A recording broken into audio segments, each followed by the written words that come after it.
At this moment, Ron Williams is walking past, and they're like, hey, Rob, Gary's doing a stand-up show. Do you want to come tonight? He's like, oh, yeah, maybe, I don't know. But he turns up. Ron was sitting up the back. He gets up and starts walking through the crowd, and the crowd just stands up, like, standing ovation. Because they know he's there. It's so surreal. It's so surreal. Like, you're there, and he sort of starts weaving his way through the crowd, and he gets up and then does this, like, a 35-minute show. But it was interesting. The next day, because the next day we were recording again, he came up to me and he goes, Welcome to Artwell.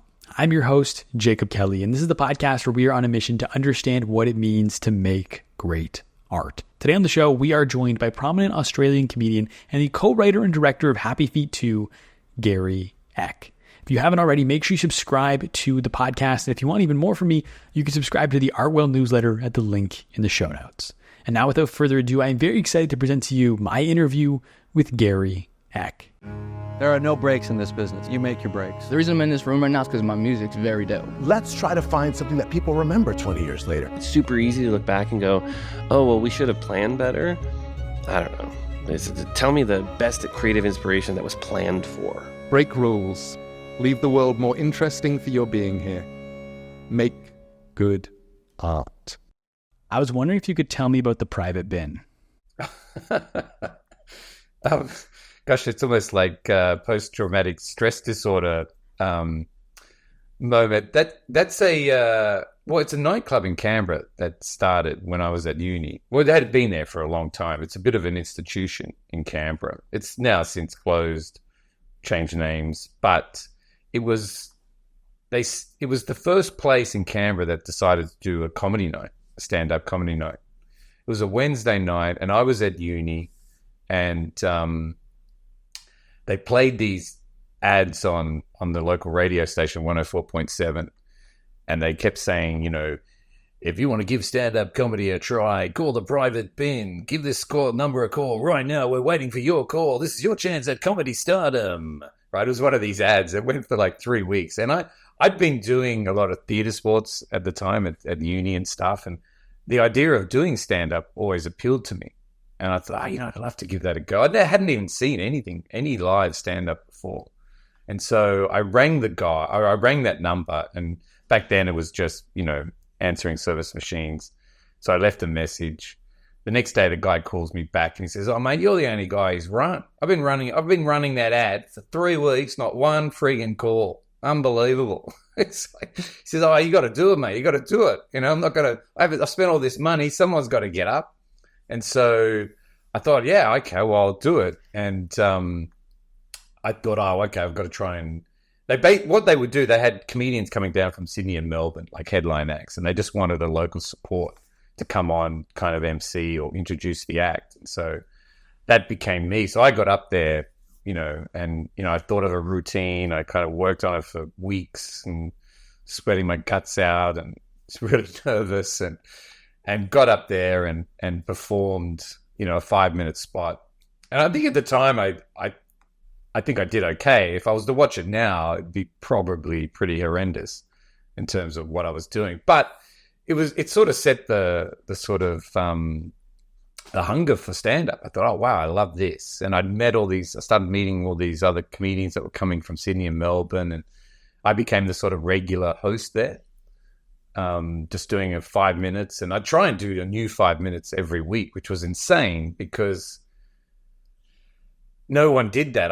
I thought that's what stand-ups did. I thought every time they got up, they did a new 5 minutes, right? I didn't realize that they just spent ages honing that 5 minutes and really developing that 5 minutes. So there were times I'd get up and just die in my ass so badly, because the material just wasn't tested. I thought it was funny. I'd get up there and it would just bomb. It was a really tough room because it was largely, the audience was largely Adfa Cadet, which is kind of like they have a big army base in Canberra. So all the young guys would come to this private bin nightclub on a Wednesday to see the comedy. A lot of it's just standing room. So it was very gladiatorial. And if you died, they really gave it to you. So I really got my sort of, that's what I thought stand-up was. I thought it was so like a battle. And now I realize that's not the case. It's just this room is horrendous. But it was a great room, and I met a lot of great friends and, you know, other comedians that I worked with and went on to do a whole bunch of stuff with. So that's the private being. Speaking of stand-up being a battle, have you seen that clip of Bill Burr where he's on stage? I think he's in Philly, and he has to complete his set in order to get paid. And he just starts going at the audience. They're like basically screaming at each other. There's a clip of it on YouTube. He's like up there for 10 minutes, just going at the audience, and they're booing him the whole time. But he can't leave the stage because he needs to get paid. It's unbelievable. But when you're talking about like a gladiatorial environment, like that is what I'm picturing. What's that, sir? What do you have to say, sir? Never passed the fucking 8th grade. What brilliant shit are you gonna fucking tell me, huh? Go back to the dock and go unload some shit. You fucking warehouse working, weed smoking, fucking disappointment for your mother. 7 minutes left.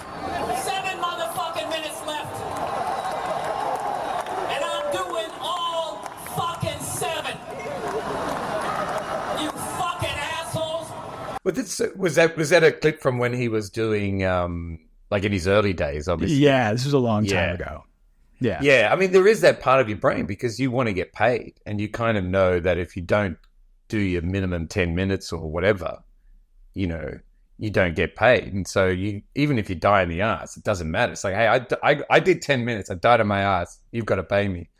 But yeah, I mean, it's really weird. Like I've done other gigs which are like the complete opposite, where, you know, there's no one in the room type of thing. So, but it is, I mean, stand-up's not all like that, you know. But in the early days, when I was starting, it was a bit of a battle, you know. What was the Australian comedy scene like when you were starting? Well, in Canberra, that was it. That was the only room that existed. In fact, it was probably one of Australia's longest running rooms. It ran for like 20 years. It was quite incredible. But in Sydney, there were really only 2 rooms. Like there was the Comedy Store, which is like the Comedy Store in LA. And there was another venue, which was the Harold Park Hotel, that just did it on a Monday night. And they were the only established rooms, believe it or not. There were only like two rooms. But there were a lot of, during the 80s, I wasn't doing stand-up then, obviously I was at school, high school. There was a big wave of comedians that became really popular, and they were sort of very big characters. There was a guy called Ostentatious, you know, and he had a #1 hit called Australiana, which was just play on all kind of puns, you know, how much can a koala bear? You know, it was quite ribald, and it became a #1 hit. In fact, I think it still is Australia's biggest selling single of all time. So he kind of rose up. So there's a lot of those comedians, Vince Sorrenti and George Smelovich and Rodney Rude, that sort of came up, that were very, like, almost very aggressive kind of comics in terms of in the face, and really work, you know, getting the audience to kind of almost heckle them. In fact, the Comedy Store during the 80s used to advertise on a Tuesday, come heckle the comedians, like give it to them, you know. So Sydney kind of rose out of that sort of mentality a little bit. So Sydney comics tend to be a lot more punchier because they kind of had to be. A lot more kind of, you know, harder one-liners, whereas other states like Melbourne, which, you know, tend to be more storytelling kind of esque at the time. But yeah, I mean, I never really saw any stand-up when I was only what I saw occasionally on TV, because there wasn't a scene. It just didn't exist. So what influenced you then? Like, how did you find your unique style as a stand-up? So I loved comedy, like always did. And I had 2 older brothers. So I always had an older brother feeding me stuff, going, hey, you should watch this. You know, this is funny. And so I watched, you know, I grew up on loving Python. You know, I loved all the UK, the British comedy. And I remember seeing Steve Martin's, one of his concerts, and it was like his live stand-up comedy show. It was massive. It was like a 40,000 arena. And before it, he had a short as well, which was kind of strange. He had a short film before his stand-up show on the VHS that I got from the video store, which basically was The Absent-Minded Waiter. I don't know if you ever saw that. No. It's a funny little short he did, where he's basically, this couple go, and he's the absent-minded waiter, and he just, you know, he doesn't remember anything. And so when he gives them change, he just gives them like thousands of dollars change. it's really funny, and I love that. And then when I saw his stand-up, I thought, oh, wow, this guy's just such a genius. You know, I love the way he moved, and I love his physicality. And it's something I guess I have actually was influenced a lot by, was not his type of stand-up. It's very, very different and unique, but the physicality of Steve Martin he has a real way of just standing. Like, he doesn't just stand, he stands. You know, it's kind of like, it's 2 feet on the ground. It's like any way he moves. I really love that. So when I saw that, and I was doing theatre sports, and then the opportunity to do stand-up, because it was not, you know, growing up in Canberra, it was the opportunity to do stand-up just did not exist. And comedy is something that is never encouraged at school, you know.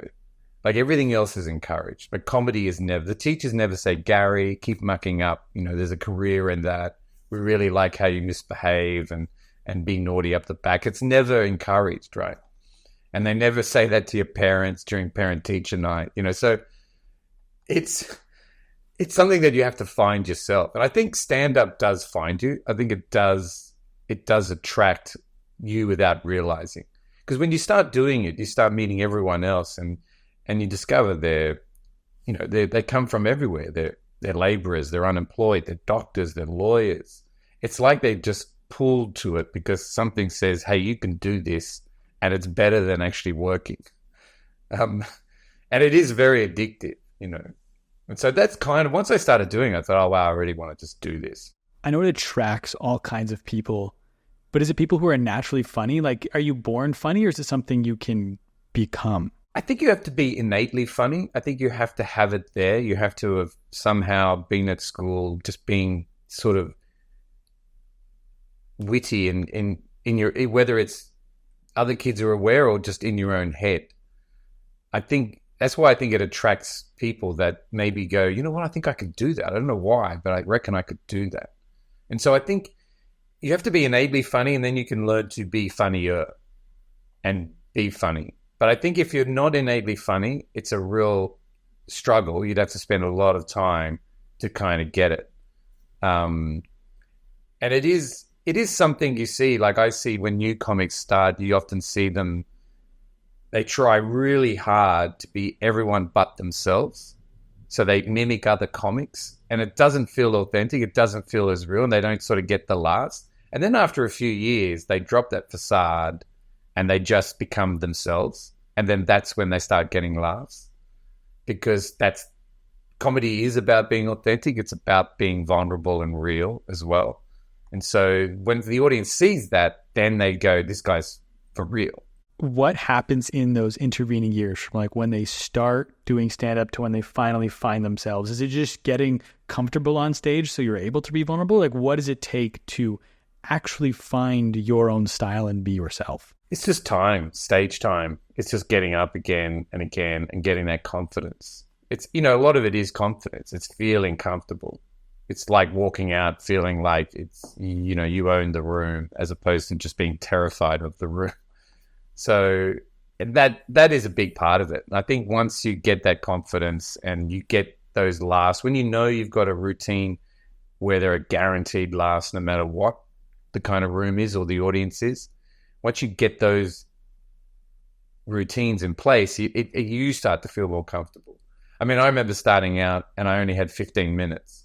Now, if the audience wasn't into any of that, I'm doomed, right? I've got nothing else to fall back onto. I've got no other material.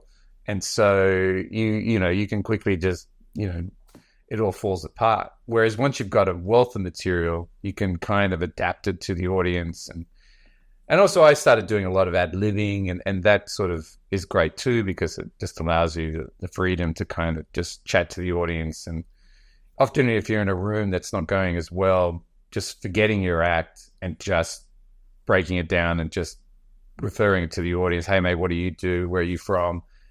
Kind of re-engages them. So I kind of started using that as a tool as well. Because when I started, I didn't have a lot of material, so I started ad-libbing so I could get MC gigs. Do you remember when that tipping point was for you, when you went from being scared of the room to owning the room? I reckon it takes about 3 years, I reckon. And then it's probably another, I think when you get to about 10 years of doing it, you start to feel really much more comfortable. And when you're at the 10-year mark, you look back and go, how shit I was at 3 years. And then when you do it for 20 years, you look back and go, how shit I was at 10 years. Like, you tend to be quite harsh on yourself in that regards. But I think it takes like at least 3 years to start to feel comfortable. I mean, some people, come out of the blocks, but most people don't. It does take ages. And you had no backup plan, right? Like you were set on comedy and that was the only option, right? Yeah, totally. When I started doing stand-up, I thought, okay, that's it. I don't really want a job. I purposely didn't apply for anything because I graduated. I did a degree in advertising and marketing, but I just thought, I just don't want to go in that world because I knew the minute I got a job, it's going to be very hard to leave a job that pays well, and then you buy a car and you start thinking about a house. I thought if I don't have any of that, then I've got nothing to compare it to. So if I'm trying to make it as a comedian and not earning anything, that's okay because I wasn't earning anything before. So it's a level playing field. But I was kind of lucky in the sense that when I moved to Sydney, I got a job. I started freelancing, writing comedy sketches for a radio show called Triple M. And the guy called Doug Mulray, he was huge. He was like massive. He owned Sydney. He was the number one. And he used to accept freelance writers. So you would write sketches, a lot of ad parodies, that kind of thing, 30-second. And I started sending them in. I had a demo tape that I'd recorded in Canberra. And they said, yeah, send some stuff in. So I started doing that and I'd get maybe 2 accepted a week. So that sort of became like my sort of job in a sense, writing these sketches. And I loved that. And I still do. I really love writing comedy sketches. And then I actually got a full-time job on the opposition radio station, Today FM, as a comedy writer for the morning crew. And so it was insane. I'd get up at 4 a.m. to go in and do the breakfast program. But I did that for nearly 3 years. So as I was doing my stand-up, I actually had a comedy writing job, which was really kind of rare. But it was tough. It really burned me out. I was like, after 3 years, I was like, I can't do this anymore. I just couldn't get up anymore. Especially if you're staying up late doing stand-up. Oh, it was insane. Yeah, you get home and then you got to get up, and then it was painful. It was fun when you were there, and I really enjoyed it. And I learned so much in terms of being able to write quickly and efficiently, and that's a skill that has actually got me. Helped me get me places later on. So I'm very grateful of that experience for sure. And it was fun, it was, we used to record them, voice them. It was kind of a dream in a way. It was just too early. Well, that's actually what I was going to ask you about though, is having to be creative on a schedule. Because I feel like so often artists are like, when the inspiration hits, and that's when I'll start making things. But when you have to be at the morning show every morning, writing jokes, writing skits, like you don't have the option of waiting for inspiration to hit. You're going to have to write your way out of it or write your way into it. That was my problem to begin with, because I was so used to just literally walking around daydreaming, waiting for that inspiration, that funny idea, that great idea. And I remember on my first day there, the head writer, Tim Pye, he goes, "Hey, Gary, can you write something on this?" It was like a news article. I said, yeah, great, sure. And I looked at it, and he comes back 20 minutes later and goes, "Okay, let's record it." I said, "Man, I haven't written anything. I haven't even thought of anything. I'm still just staring at the article." He goes, and then he grabs it. He looks at it, and he writes something like, I couldn't believe it, like in minutes. And he was kind of like, and then I realized what he'd done. He'd been doing it for years. So he'd just basically taken a kind of template, a comedy template. Okay, well, it'll be a news parody, or it'll be an ad parody, it'll be a film parody, it'll be a cooking show parody. Like he just had developed over the years these templates. And I didn't have that. And so he could quickly take an idea and just insert it into a template. Now, it may not have been the most brilliant original sketch, but it was funny enough for the radio show because they needed content and heaps of it. And so it took me a while to learn those templates, but once I got those templates, then I could do it quickly too. I'd just go, it's a movie parody, I'll do this. It's this parody, I'll do this. And you could churn it out fast. But I didn't realize that. And I was only like 21. So I was very green. But it was that was kind of the biggest experience I think I'd learned. Once I started learning those kind of techniques. And I think that's true for everything. Once you learn the kind of templates, whether it's screenwriting or, writing a novel or doing stand-up, you start to learn the tricks that work, and then you just keep applying them. I was going to ask how that writing style influenced your stand-up, because I feel like that's so counter to what stand-up is you take one thing and you work it and work it and work it for so long until it's perfect, versus when you're writing for radio, you have 20 minutes to write the first thing that comes to mind and then it's gone and you're on to the next thing. So like, how did you kind of meld those two things together? Like, how did writing for radio influence your stand-up? Well, it's weird. I mean, I used to think, sometimes I would write something for radio and I think, will this work in stand-up? And I'd try in stand-up and it wouldn't, because it was just coming from a different place. And so the worlds existed in parallel. They very kind of crossed over. They very rarely kind of crossed over. Not in the style that I was doing anyway, because it has to, sometimes when you're writing, you're not writing, sketches or whatever for you. You're kind of just writing it for a show. So it doesn't kind of work when you try it. So they kind of very rarely crossed over. Although years later, I ended up doing a live sketch comedy show with a couple of mates. And that was writing sketches, but they were ones we had to work and phone and perform live and, weed out the crap and keep the gold. And a lot of the gold happens accidentally as well. It's an ad lib. It's something unexpected. And I think that's part of what comedy is that unexpected piece of gold. And even now, like I might ad lib something in a routine or say something I've never said before, which is spontaneous, gets a big laugh, and I'm like, oh, okay, well, I'll keep that. Now that's part of the routine, but I'll make it feel spontaneous, as if I just made it up. I was going to ask, is it just when you stumble on something unplanned? Is it just because it gets a big laugh? Like, how do you know you're on to something? I don't know if you ever do sometimes. Like, I did this, and I do this routine, and I often open with it more or less, and it's a true story. And I never thought of it as a routine or being funny at all. But I just was talking to someone, and I said, oh, yeah, I did a show at the Harold Park Hotel recently. This is true. And I performed to 2 people. And after the show, I actually gave the audience a lift home. Right. And it gets a really big laugh. And I actually did give them a lift home. And I was saying it as a true story without necessarily trying to make it funny. But it got a big laugh. And I was like, oh, wait a minute. Yeah, okay, that's kind of funny. Because I don't know if the audience was expecting me. It's just a funny idea to give the audience a lift home.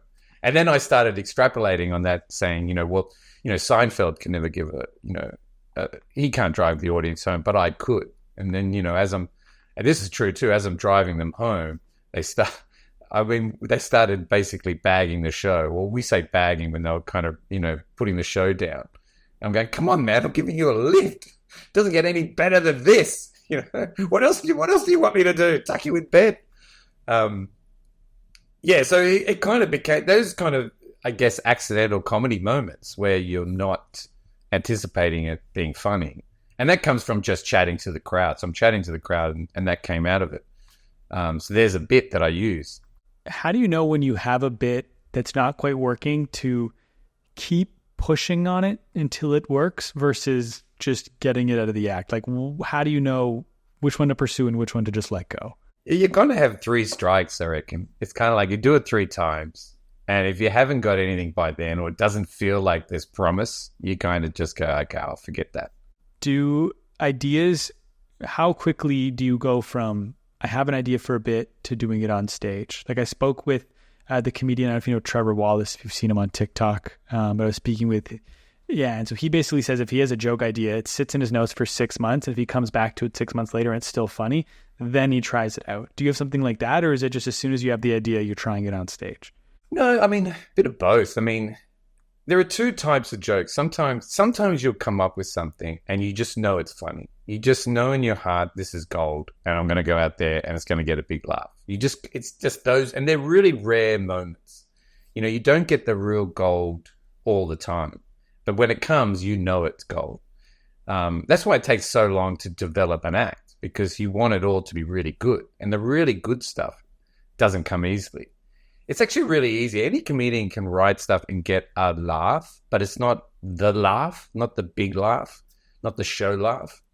So it's easy to write stuff, and that's what I think radio is in a sense. It's just kind of getting the laugh, so you could just go through it and bluff your way through the show, whereas stand-up isn't. There's no bluffing. It's the audience sees you, there you are, make me laugh, and you have to deliver. So, yeah, I mean, if I try something and I'm not quite certain, I'll look at it and go, I'll think about it. Maybe I'll try and slip it in tonight.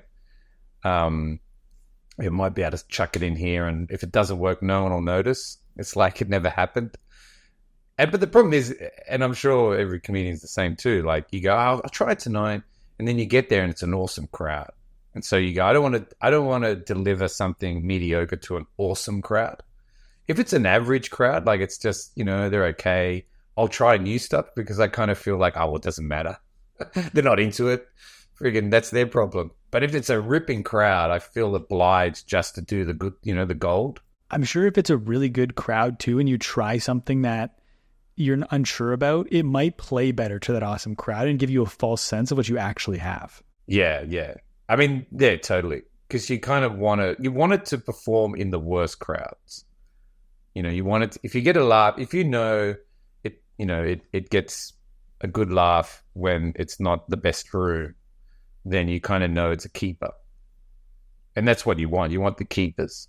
With any, like, because you said there's like the difference between like the big laugh and just like a regular laugh. So it's easy to write things that make people laugh. And so it must be easy then to get to what feels like an hour where people are kind of laughing. But like, what is the art of like actually assembling an hour together look like? Like, how do you go from, I have 60 minutes worth of material to I have a great 60-minute set here? Well, it's very Darwinian in a sense. You tend to sort of weed out the stuff and keep the stuff that just always delivers. And it sort of depends on what sort of show. Like if I'm just doing like a casual room, I might just go into it with a real ad lib approach. I'll just go, you know what, I'm just going to chat to the crowd and see what happens and take it from there and throw in bits and, bits I haven't done for years or whatever. But if it's kind of like you're just doing a 20-minute great, you're at the Comedy Store, you kind of just want to come out and not muck around. So what sort of stays and what goes, I don't know, to be honest. You just sort of, and you get into rhythms, like it's one bit automatically links into a next, and you kind of start, you pair stuff together, you kind of clump it. Well, this is this section. I kind of have that. I have this section, then this section, and this section. But I also allow myself to go any which way. But I know I can always come back to those clunks, those chunks. Those are like the fallbacks you didn't have earlier on in your career. Yeah, totally. Yeah. And that's what made standing. When I look back, I go, when the real buzz, the real adrenaline was much earlier in your career when you didn't have all that material. So it was, when you're up there on stage and you're realizing it's flight or, it's a real, fight or flight type of situation. It's a real buzz. And if you can get back from it somehow, it's like, wow, I did it. That was awesome. I can't believe I managed to pull through. Yeah. Versus now, because you didn't have the fallback. So now when it's not going well, you have those things in your back pocket you can just use whenever. Yeah. Whatever tool, I'll chat to this guy, I'll get this guy, or, I'll work it this way. And also once you've been doing it for a while, the audience senses that you know what you're doing, Audiences give you 30 seconds, I reckon. The minute you walk out on stage, they're judging you. Is this person funny or not? And often it's the way you walk or talk, and they can kind of know. Like a comedian's got the first 30 seconds to win the crowd. So how do you make the most of those first 30 seconds? Like you don't have to necessarily do anything. You don't have to say anything. It's just the presence on stage. And I think that presence comes from doing it for a long time. Like you'll see new comics, they'll walk out, there's just a nervousness sometimes, or they don't adjust the mic properly, or, you know, they're not holding the mic like they should. You know, little things like that where the audience just picks it up. They don't know why, but they pick that up. And they go, oh, that person's not as experienced. You know, they just look new. And they might be young too. So, you know, that doesn't settle. So it's not as much of coming out on stage and telling a great joke right away to hook everybody. It's more so just the comfort you have, the presentation of you as a stand-up artist. Totally, yeah. I mean, just taking the mic off the stand and casually putting the mic where you want it. You might go, oh, no, I'll put it over there. Like the more time you take, the audience goes, well, this guy really knows what he's doing because he's not rushing it. He's taking his time. You know, so if he's taking his time, then he must know what he's doing. You know, if you go to the doctor doesn't rush into the room going, oh my God, what do we do? What do we do? You know, they look at it, they take their time. They're in control. It's all about the control in a sense. And that just comes from, you know, doing it for ages. You mentioned earlier how when it came to writing for radio, there's like the templates. And once you kind of learn the templates, whether it be for radio or for screenwriting or even for stand-up, like it gets easier. What is the equivalent for a template for stand-up? That's a good question. I don't know if there is, in a sense, but I think it comes down to the template is just being you, being what works for you. And I think that's the template you work to. Okay, well, what material can I pull off? Versus, you know, sometimes you might write a joke. I might write a kind of like a Stephen Wright type joke, but it doesn't work when I do it. It has to be, you know, it would work for a different kind of comic in a sense. So you kind of just find you, and then, so that's the template. How do you fit that into what you do? And comedians get asked all the time, oh, you know, what do you talk about? What's your style? And I've never really heard a comedian answer that. I don't know if we ever can answer it ourselves. I don't know if we really do know what our style is. I don't know. I just go out there, and because it's happened organically, it's happened over time. It's not like from day one it was this. It was kind of like it took years to kind of evolve, and then you became this. So when you have to describe it, you go, I don't know. It just happened like this. So it's a kind of you're probably better off asking an audience member that question. What was the hardest you had to fight in your career?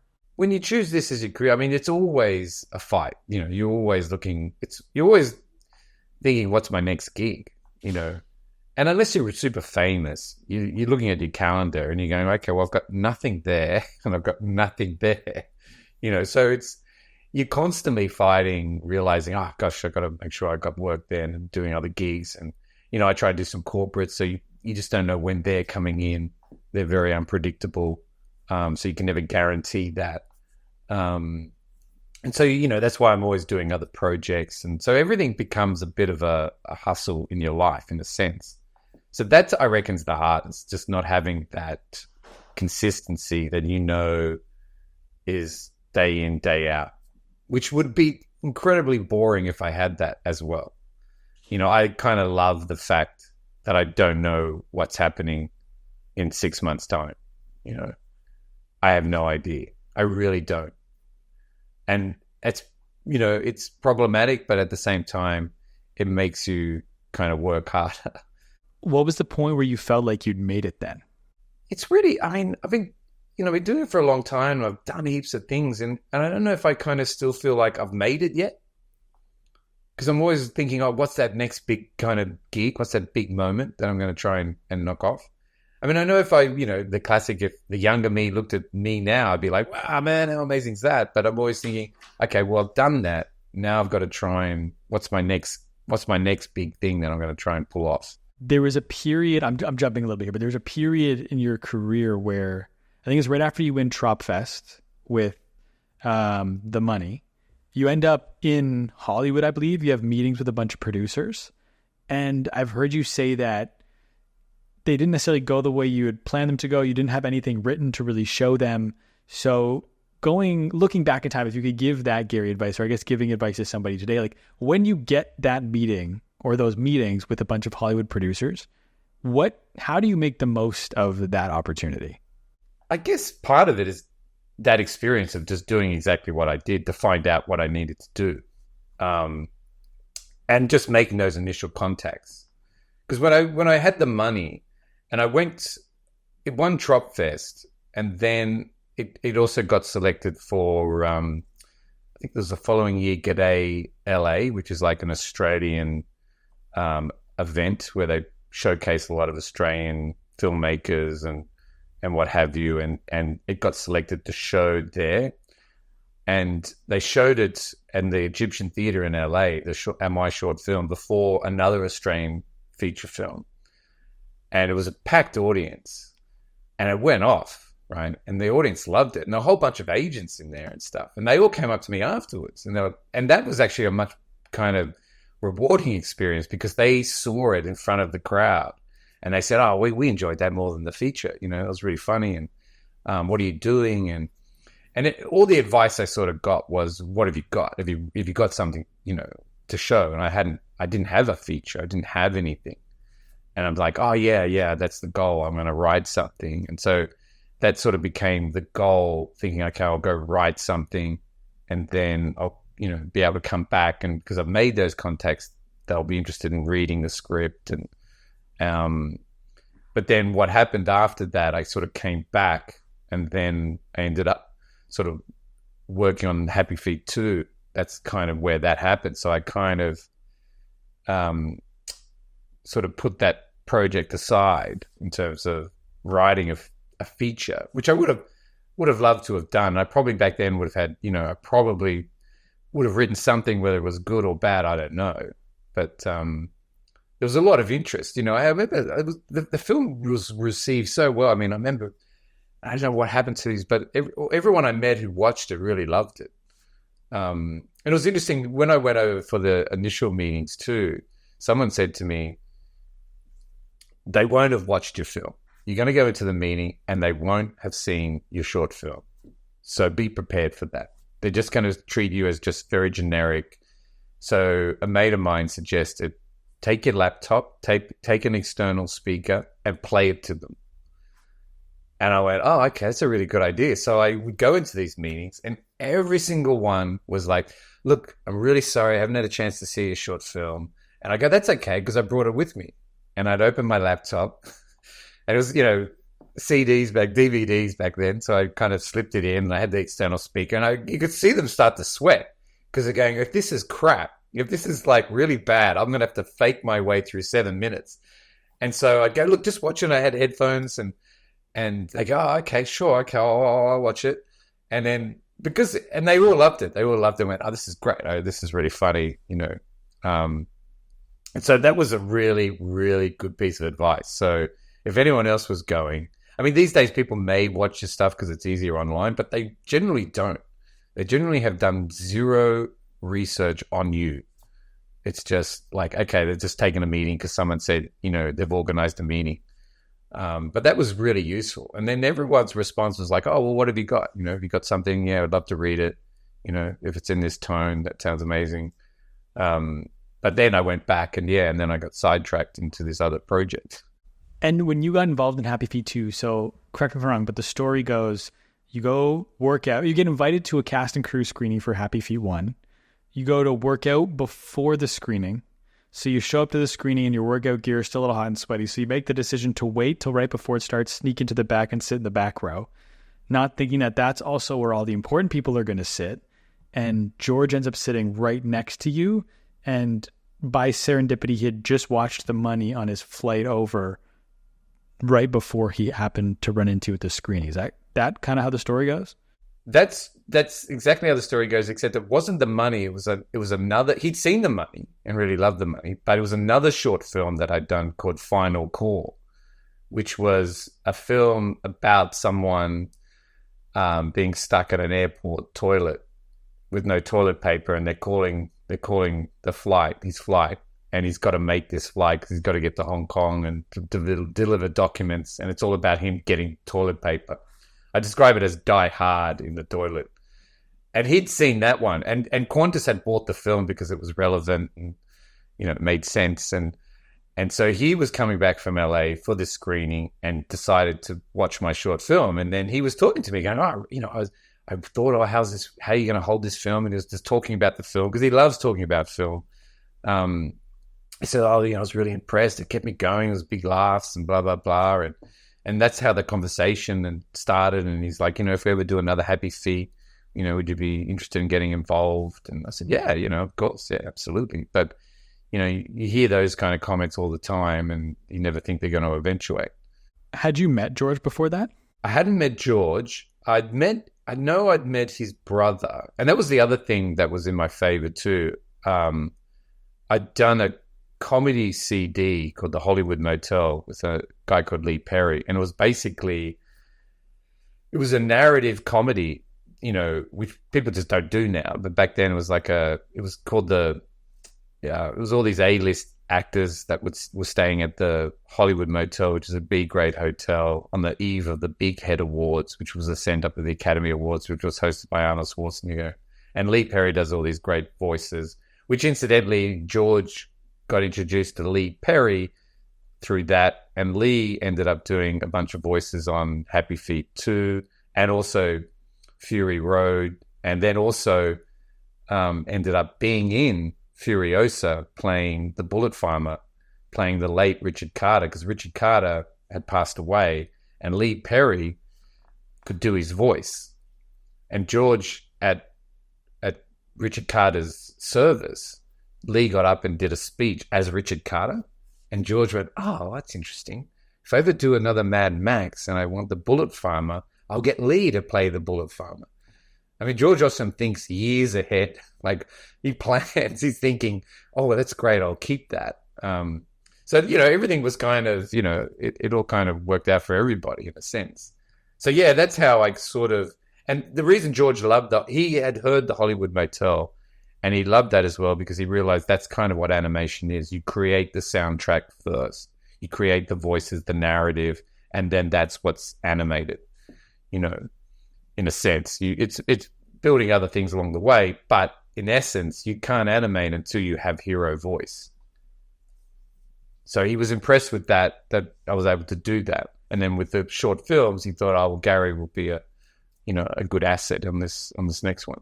Had you not bumped into him at that screening, do you think you still would have gotten the opportunity to work on Happy Feet 2? I don't think so necessarily. I think had he not seen the short film, it probably wouldn't have sort of jogged his mind. Think, oh yeah, Gary. I think that kind of helped go, oh, Gary's making films.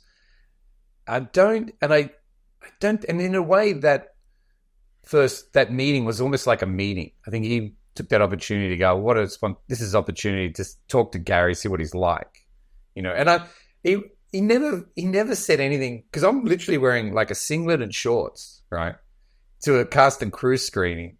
And he didn't go, oh, where have you been or why are you wearing that? He must have just thought, wow, this guy is not giving me anything. He's not showing me kind of like any respect to my film. So he must be pretty cool. The fact that he's just rocking up, dressed as he is, whatever, I kind of think maybe Gary's, he's not up himself. He's not trying to please anybody. And maybe that helped in my favor as well. I don't know. I'll never know. I've never asked him. And so he mentions how we should work on the next Happy Feet together. And then he calls you, was it a few weeks later, and you went in for a meeting? So it would have been a few months. He said, look, why don't you come in? And it wasn't like that was the next stage. I think he just wanted to really chat to you. And his meetings, when he chats to you, it's not just like for half an hour. It was like for 3.5 hours.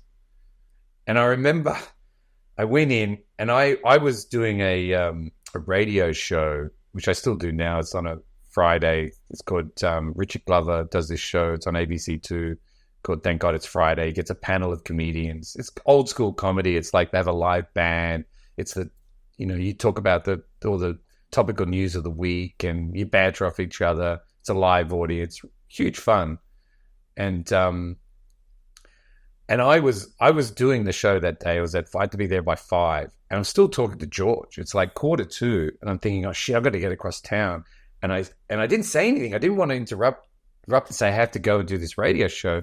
I just kind of went, and eventually it just finished. And I thought, oh gosh, shit, I gotta get there. And I left my car and I just jumped in a cab, and I literally made it, because the show starts at 5, but they've got 5 minutes of news, right? And I literally run in just as the news finishes, right? And they're all wondering, where the hell's Gary? And I'm like, I'm thinking, oh my God. But by that stage, George is just casually packing up, got into his car, and he's driving home, listening to the show. He's thinking, hang on.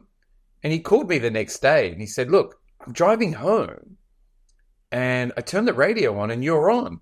I said, he goes, did you pre-record that? How did that work? But it was live. It felt live. And I said, yeah, no, it was live. I said, I had to race out of the meeting. He goes, why didn't you say something? Why didn't you tell me? Because I didn't want to be rude. Because, oh my gosh, he was like really going, oh my God, that's crazy. He should have just gone, I said, yeah, sorry. I was trying, I was about to, but then it happened just to finish and blah, blah, blah. But it was kind of a fun moment. What did you guys talk about for 3.5 hours? I think George, he loves talking about film process. And I remember him talking about, the connection between, he loves using like Venn diagrams and stuff like that. He has these meetings, right?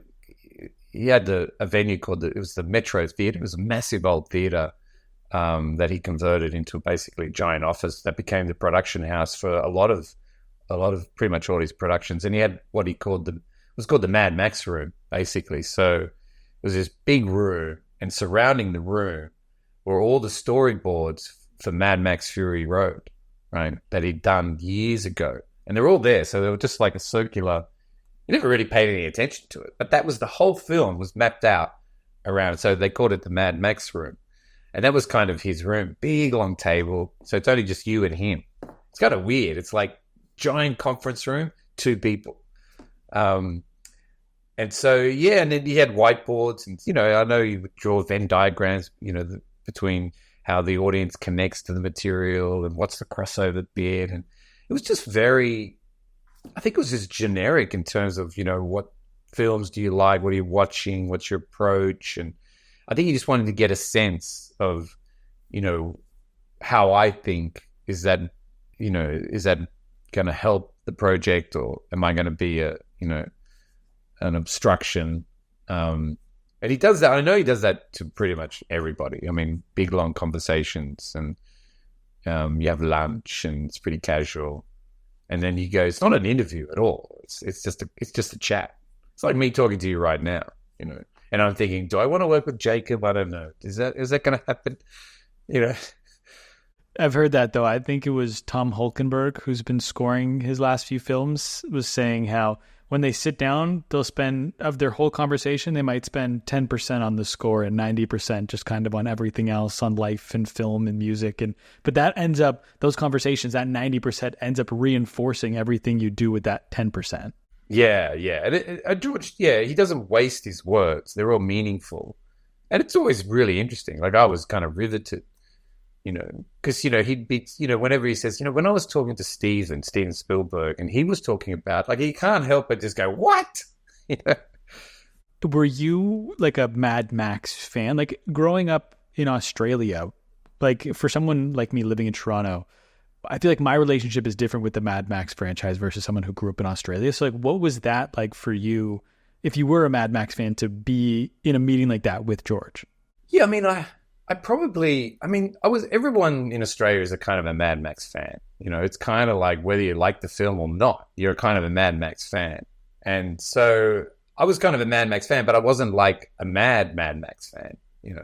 It's not like I went, oh my God, those films changed my life, or I wasn't kind of aware, because I was kind of very much driven by comedy. I was watching, when I look at the 80s, they're some of my favorite comedy films of all time. Kind of came out of that 80s, early 90s, and I don't know if we'll ever recreate that. And so that's kind of where my brain was always going towards. So the kind of action film wasn't really on my radar in terms of what I aspired to do. So, but yeah, everyone in this country will say, yeah, everyone loves Mad Max, of course, because it is very iconic. It does, showcase so many Mel Gibson and the Outback, and it's quintessential in that regards. What were some of those 80s and 90s comedies? I know this isn't what it's called in Australia, but Airplane was one of them.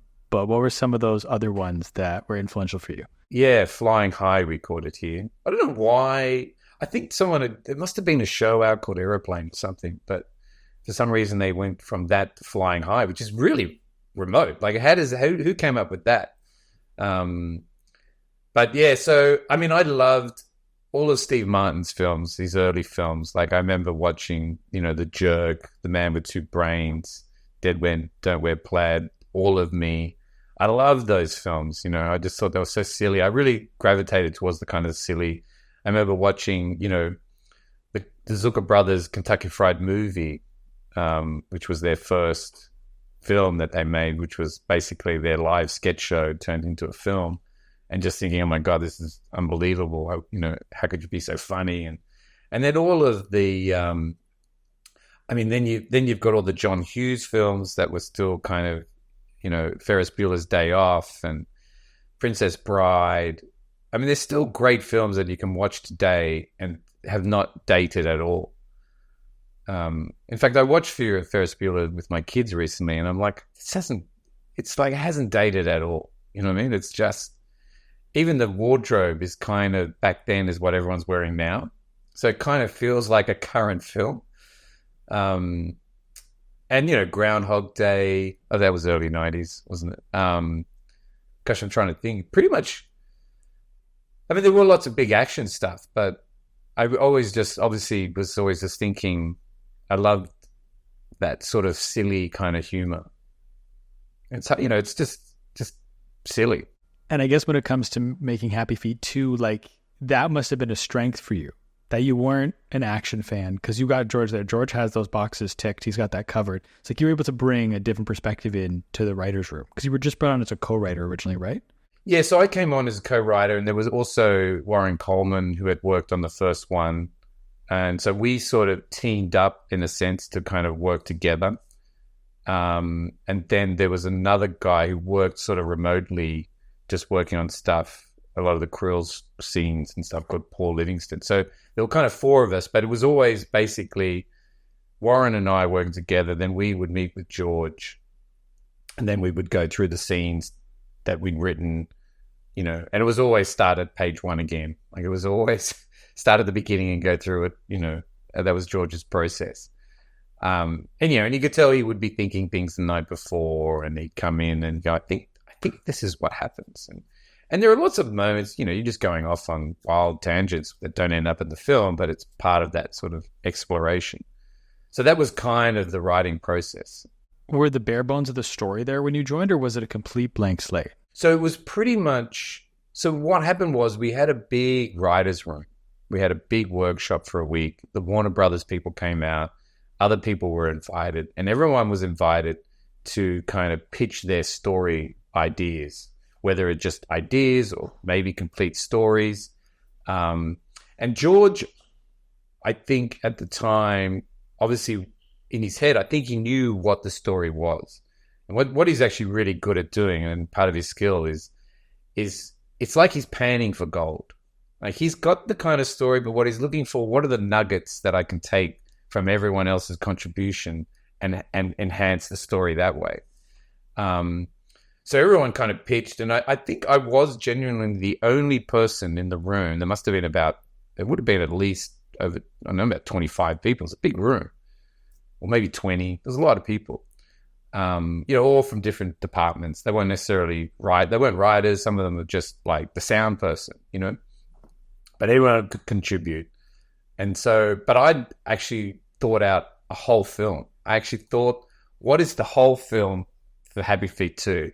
And having no input from anyone else, I just thought, what's the beginning, middle, and the end?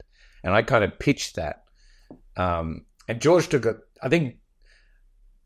lot of the premise of what I was saying. He goes, yeah, great. I love that. We'll just twist it. For instance, in Happy Feet 2, there's a character called Sven, which is a puffin bird masquerading as a penguin, which was kind of basically in my story was a visiting emperor penguin that sort of captures the heart of Mumble's son because he's much more brave. And George took that and went, you know what, I love that, but we'll turn it into a puffin.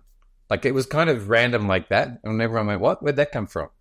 Because I think he realized, because I think, he'd seen the puffin and went, oh, okay, that'll work. Why don't we just twist it?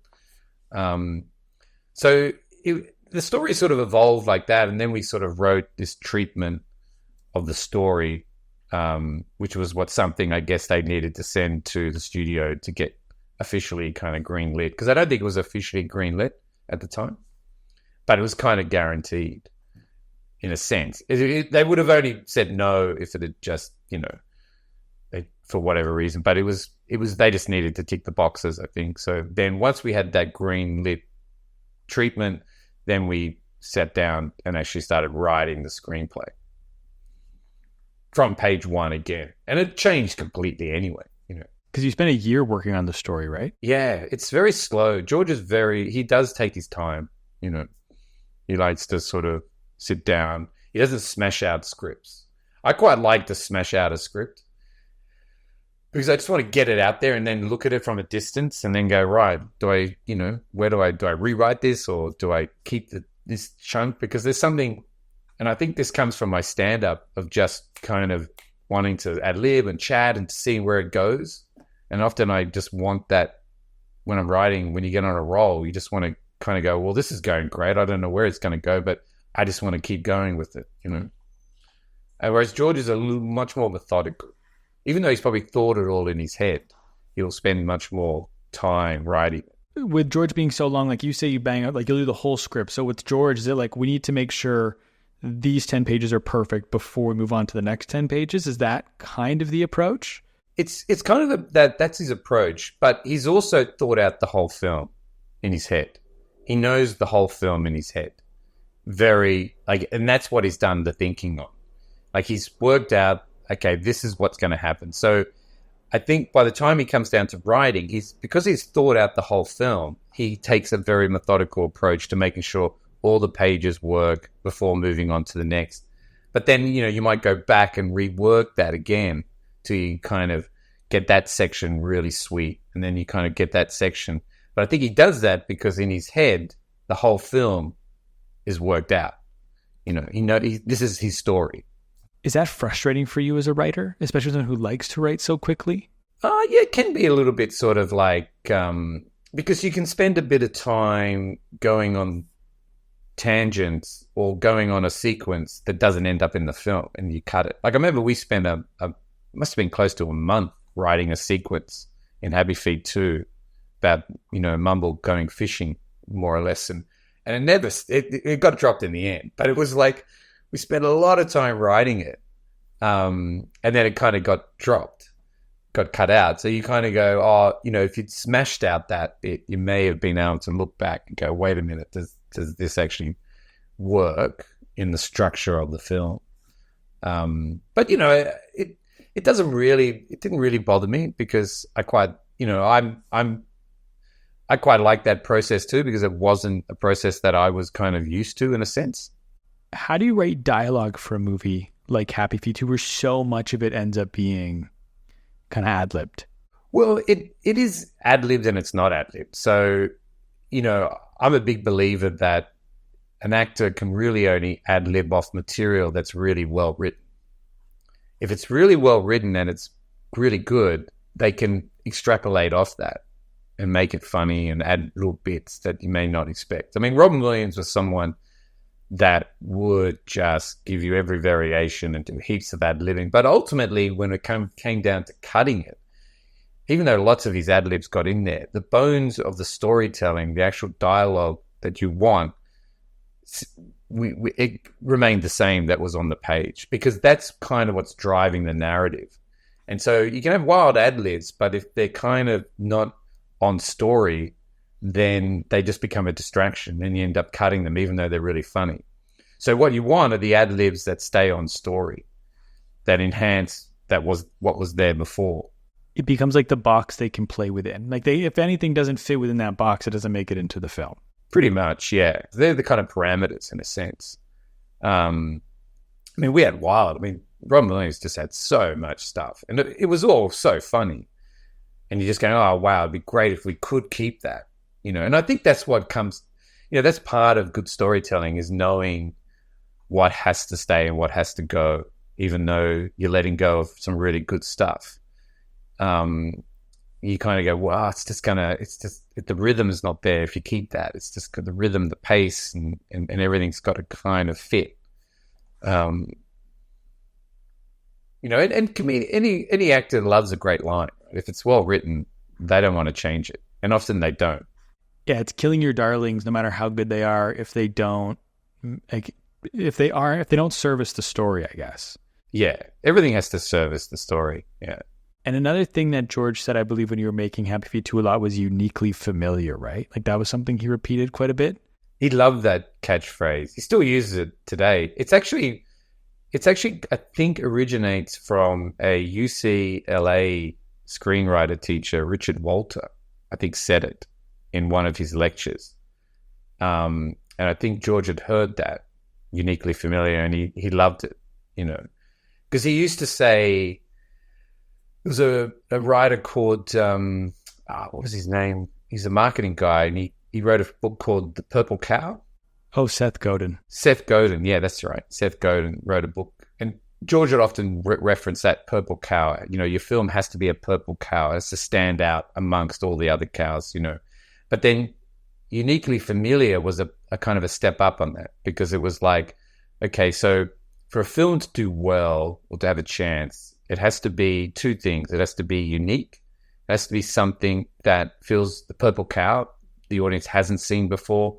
It's different, but familiar, that it's something they can relate to, so they get it. So it's whether it's a genre like sci-fi or romantic comedy or action, they have to get that bit as well, because that's the bit they relate to.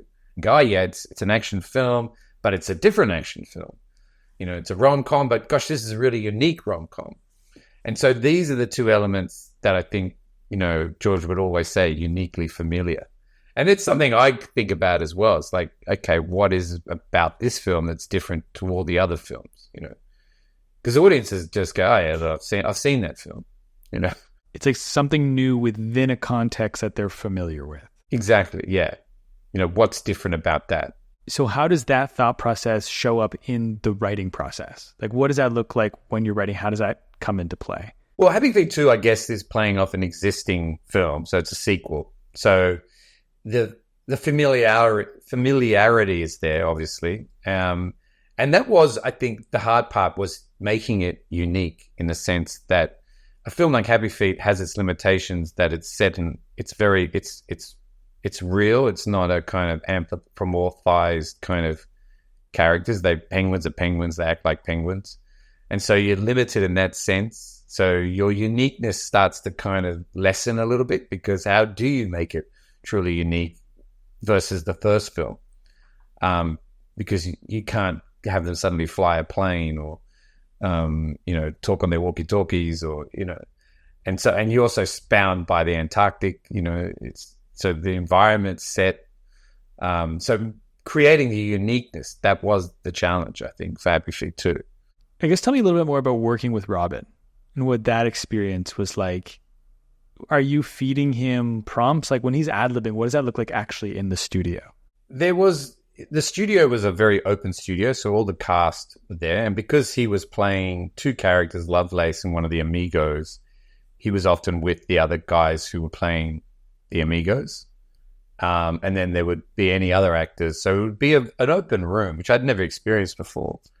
And they kind of all had their own sort of little booth type of thing, but they could see each other. George very much wanted all the actors to be able to see each other. So we recorded twice.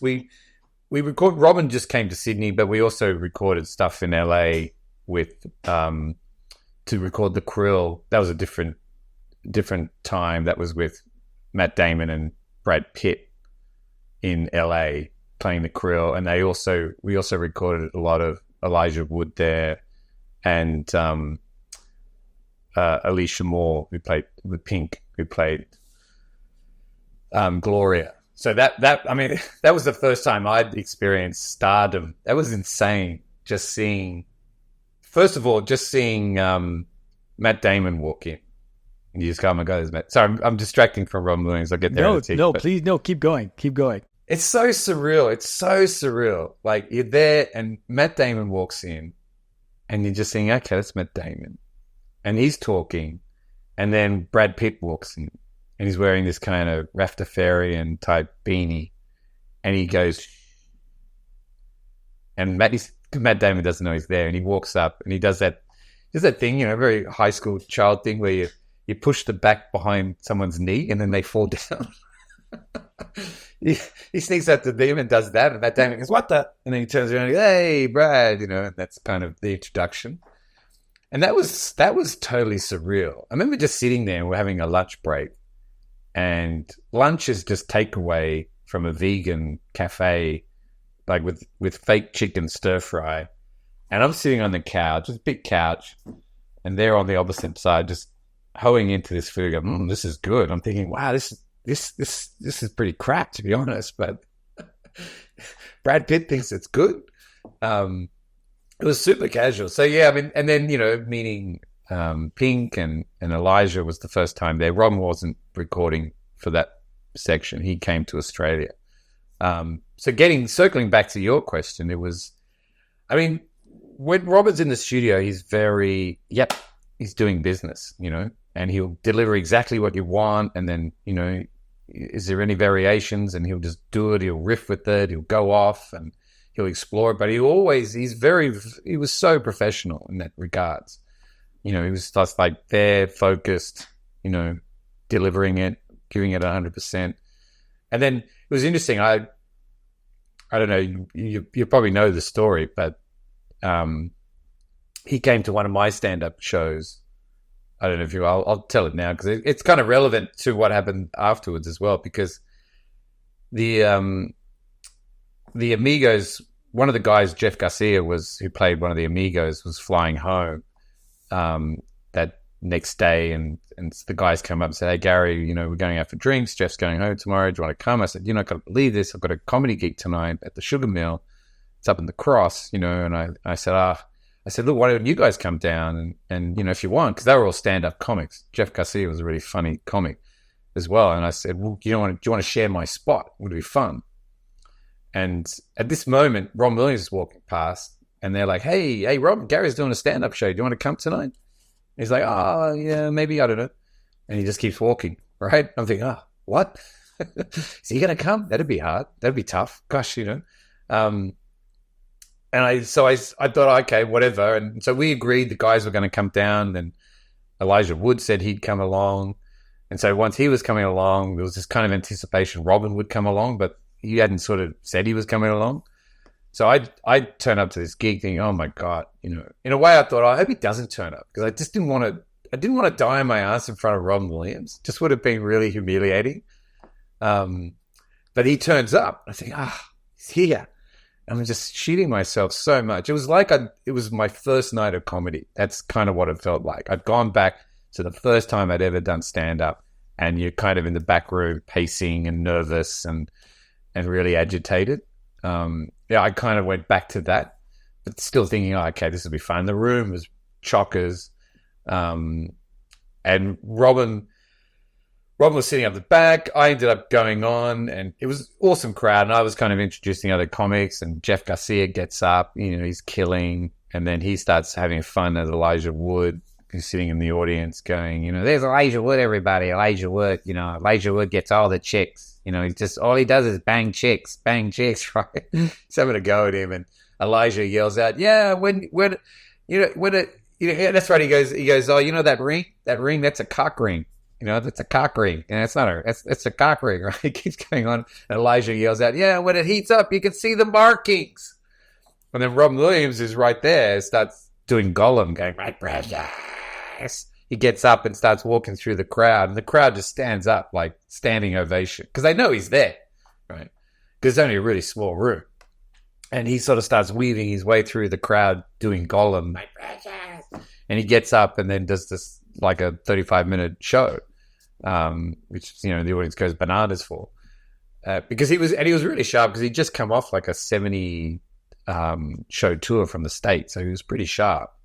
And then afterwards, he came up to me and he goes, thanks so much for letting me do that. I'm like, I don't think you have to thank me for that. But it was interesting the next day, because the next day we were recording again. And he had a kind of new, profound sort of respect for me in a sense, because he actually came up to me and he said, I didn't realize you were one of us. Like, meaning I didn't realize you were a comic. I said, yeah, I've been doing it for years and blah, blah, blah.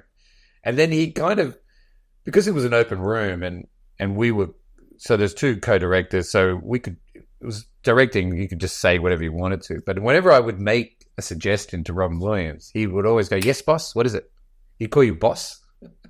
Like, it was kind of weird. Yes, boss, what is it? Yeah, great, let's do that, So he kind of, I think, started to, in a way, respect you a little bit more because he went, oh, well, this guy's a comedian. If he must know funny if it's funny, So that was obviously a incredible kind of experience in time. Did you pick up anything or learn anything watching him do stand up there for those 35 minutes? I mean, you're kind of giddy in a way. You're kind of like, oh my God, there's Ron Williams, because I've been doing it a long time, I know what stand up is. And you've seen a lot of great stand up. So it's not like I'm not familiar with it. But, I think what I found really remarkable about Robin was how funny he was just off stage. Like, I didn't realize it was really interesting. Like, I almost think he had almost like a comedy Tourette's, because when you're talking to him one-on-one, he was very, very softly spoken, very kind of quiet, and didn't try to be funny at all. As soon as someone else joined the conversation, it was like, two's an audience and he's away, and he would just be funny, and he would just start saying stuff, and you go, where is this coming from? How could you be so funny? And he would do that a lot. He would just get, there'd be a small room, people setting up, and he would just be, saying stuff, and everyone's got tears, crying, And I think that's what he knew he had that skill, and he could just do it without him even thinking.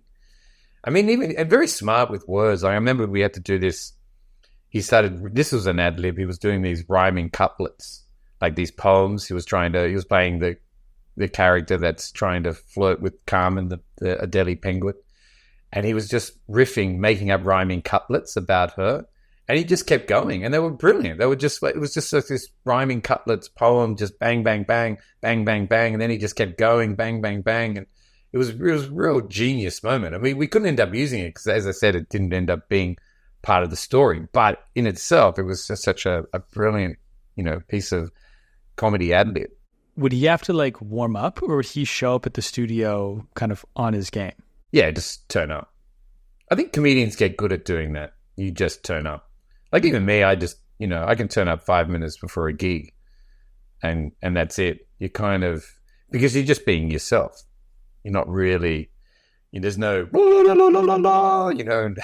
trying to be Shakespeare character or something. It's just, you're literally walking in, walking out. I mean, that's kind of what comedy is. Did he have any routines in the studio at all? I can't remember any. No, I mean, he didn't even have like coffee, I don't think. I mean, Elijah Wood have like a triple shot iced coffee. That was he had to have that every morning, like over ice, just triple shot. No, sorry, not triple shot. Yeah, quadruple shot, 4 shots over ice. It's like, how on earth do you do that? But yeah, most of them, and Elijah too is really clever, really smart, really funny too. Really good with voices. Like, people don't give him, he probably doesn't play a lot of character stuff, but he can do a whole bunch of characters. Really convincing, character voices. Do you think because you said it was the big open concept and everyone was kind of ripping off together, which again isn't really normal for an animated film. You're usually going to be in the booth by yourself, I feel like. But did having that open space and having kind of Robin, I guess, whether he was in the center of it or even just the energy center of that room, he kind of elevating the performances of everyone else around him because of how just much he's able to do? Oh, for sure. And I think that's, yeah. And everyone feeds off each other too. Like he would feed off the other performances. So that definite having that open space, which is something that George insisted on, because he knew that's where the best stuff is going to come from. You know, that energy, that like he likes to see acting as like a body sport. You know, it's like you punch, I punch, and you need that interaction. So even though you're just recording voices, he wanted the person to be able to see the other person and to be able to react to what they're saying, because he was aware that's kind of the rhythm. That's what acting is, and that's where the good stuff comes from. So he, you know, that dynamic worked well, and everyone loved it too. It was fun, and you know, you're sitting there, and it's great to watch just as a spectator. And everyone could interact, and it was, you know, it was a real kind of ensemble. It's almost like a live stage show of, you know, like a radio play, except you're just kind of, you know, being able to ad lib and say whatever you want. And so what does directing, like what does a day directing that environment look like for you? Like I know you said you're all kind of there, you can all just kind of throw out suggestions, but what does that actually look like as a director on an animated feature? Well, you're kind of just going through, I mean, you always just deliver what's on the page, just see what happens. And then you kind of say, well, actually what's happening in this scene is that, you know, you're running and you're desperate. So maybe add a bit more desperation in that, you know, because sometimes you're much more familiar with what the characters come from or what they've just done. And so you might go, or then you might go, oh, what if the character did this? What if the character wasn't running, but had just, you know, done this? And then you might get that performance as well. So you kind of get a lot of variations on the same idea, but it's the same story. It's just, what are some variations on that? Because it's always very handy to have in the edit room when you go, you know what? It'd be great if we had that performance. And then you go, you know what? We do have that performance. We did do that, you know, because it's so easy just to have that as your bank, just an audio file, as opposed to, you wouldn't have that luxury shooting it. That's for certain. And were you involved in the editing process as well? Yeah. So I edited a lot of sound as well. I'm to this day, I think I am a good editor of sound because of that process, you know, because George would be very particular and very precise with these edits. Like he'd say, okay, so take the from take one and combine that with the end of put that on take four, and then take four, combine that with take six. How does that sound? And you listen to it and you go, wow, it sounds gold. It's brilliant. And so I started thinking, okay, well, I'll think like that as well. So, well, not that you think like that, but after a while you would start to hear the very nuances and you go, you know what, if you take the head of that, combine that with, you know, take six, that could sound really cool. Oh yeah, that's brilliant. Let's go with that. And so that became the sort of process. Yeah. And it's slow. It's a very slow process. Yeah. I don't know if anyone else does it like that. I don't know if Pixar is that sort of precise with the editing of sound. But we certainly were. I've even heard he's like that now with his live action. Like he'll take moments from take one and on for one actor and moments from take three with the other actor, and he'll kind of paint them together in one frame. And he's like still manipulating the images, even with live action films. It's to that, again, to that like nth degree, which is insane. Yeah, it is insane. And he does have a very good memory of what was shot and recorded. Like he'll know, I think there's a take in such and such. Can I just have a look at that? You know, because he knows when he's shot it on the day that he's going to use it. He goes, I like that. I know that he's going to use that. So and I think part of the process too is you're making it, you start to re-edit what you may have already thought was the edit in your head, but then you go, wow, I've got that performance. That could be really interesting. I want to see how that looks. And George is very much, his filmmaking kind of philosophy is very simple, in a sense. Like he's, one of the greatest action directors of all time, but his philosophy is pretty simple. It's always down the line. Like his action's always down the line because he knows it's easy to follow. Like if you watch Mad Max Fury Road, it's all down the line, right? All the stuff, all the shots, always down the line. because it's easy to know where you are. And so he uses that as his template. And then he knows he never repeats a shot. He never, ever repeats a shot. So each shot builds on the next and can never be the same shot. Like if I cut to a close-up of you, I can't use that same close-up again. It has to be a different shot that's building on the previous shot. So that's kind of like a basic sort of film, philosophy that he uses. And that's something that I definitely picked up when we were making Happy Feet 2, and something I kind of, stick to now as well when I'm doing stuff. It does make a lot of sense. You shoot down the line, just makes it clear where everyone is, and just that repetition, not repeating shots. Because the audience doesn't know it, but they feel it. And it's, action is very much a build and sort of rising conflict, It's not just random shots of action, which you often see in action films. They don't make any sense. They're just cuts. Car, there's nothing cohesive about it. George loves that cohesion. He loves that sense of one shot causing the next, very much cause and effect is his mantra, which I stole as well. Not stole, I mean, every filmmaker does do it, but that sense of cause and effect. Yeah, there's a sense of there's nothing gratuitous in his scenes. Like every single moment is earned and has like fought, to your point, like with that Darwinian struggle. It's like every moment is fought for its right to be in the film. Yeah.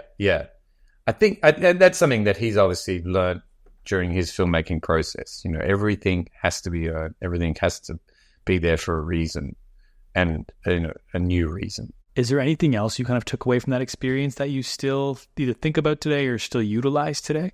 Yeah, just little film techniques and things. Like George would always, I remember, and I would write these down because that's a good bit to remember. Like he would say, start every scene the opposite way it ends.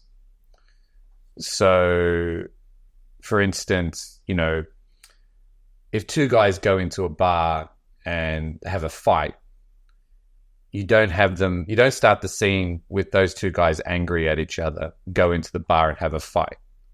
So you start the end scene is the fight, so you need to start it the opposite way. So you start them really friendly, best mates. You know what? I'm going to buy you a drink. I owe you so much, Jacob. You're the best guy in the world. And by the end of it, we're having a fight. So the scene has built in an unexpected way. So that was something I really now even really think about. It's like making sure each scene starts the opposite way it ends. And you'd be surprised how often, you read a script and that doesn't happen. And so the audience just goes, well, why does it kind of fall flat? It just because it had nowhere to go. You've already peaked by them arguing in the beginning. You need them to be somewhere else so that you can get them to a place of fighting. It's kind of simple storytelling, right? And a lot of people do it, and a lot of filmmakers do it anyway, but to be aware of it is one thing. I think that's kind of what I got out of working on Happy Feet 2, is being able to use these as tools as part of my being aware of it. Like sometimes you do this stuff organically anyway, but you're not thinking why you're doing it. So sometimes it's good to actually know why you're doing it, because when you do have a problem, you go, I think this is the problem. So there were things like that. Just don't introduce things until they're dramatically relevant was another one he would say.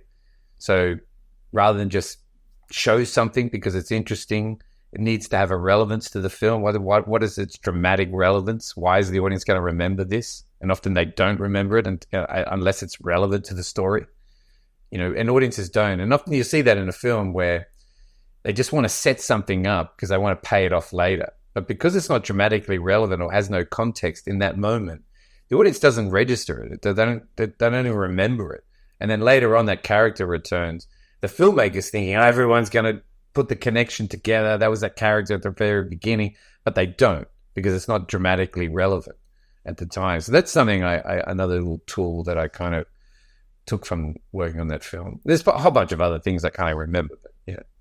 I think with that one is interesting. We're showing things unless they're dramatically relevant, because I also think that that can disguise the fact that this is going to become important later. Like when you're watching a film and you see them cut to something that feels irrelevant, you're like, oh, that is important for some reason, I'm going to find out. And then the payoff doesn't feel, at least is my like personal feelings, the payoff doesn't feel as great because I knew it was coming. Like you were telegraphing the play before you made it.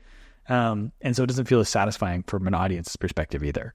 And sometimes they might be late cuts or pickups, you know what I mean? So they've shot the film, they realize no one got that bit, so they'll go and shoot an insert of someone picking up the eye, you know. And then you kind of go, oh, wow, you know. So it does feel a bit sort of out of place.